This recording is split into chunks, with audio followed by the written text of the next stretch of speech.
আমি সজীব ওয়াজেদ জয় বলছি। আপনারা জানেন, আপনারা নিজের চোখে দেখতে পেরেছেন যে জাতির জনক, জাতির পিতা বঙ্গবন্ধুর বাসা, সেই ঐতিহাসিক ৩২ নম্বরকে পুড়িয়ে ফেলা হয়েছে। এই প্রটেস্টার তো বলবো না, এই মব জাতির পিতার বাসাকে পুড়িয়ে ফেলায়।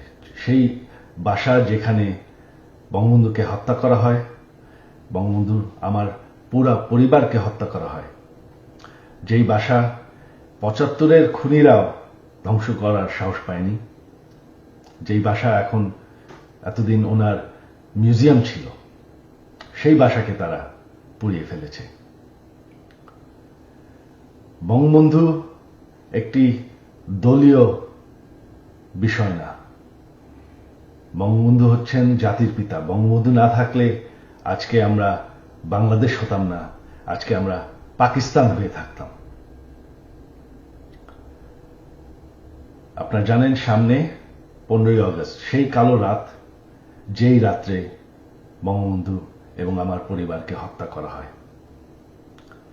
আমার আহ্বান বাঙালি জাতির কাছে যে আপনারা যদি স্বাধীনতার চেতনায় বিশ্বাস করেন, আপনারা যদি বাংলাদেশকে ভালোবাসেন, আর এই যে বাংলাদেশে বাস করছেন, এটাকে মেনে নেন যে বঙ্গবন্ধু আপনাদেরকে স্বাধীনতা দিয়েছে, আমাদেরকে স্বাধীনতা দিয়েছে।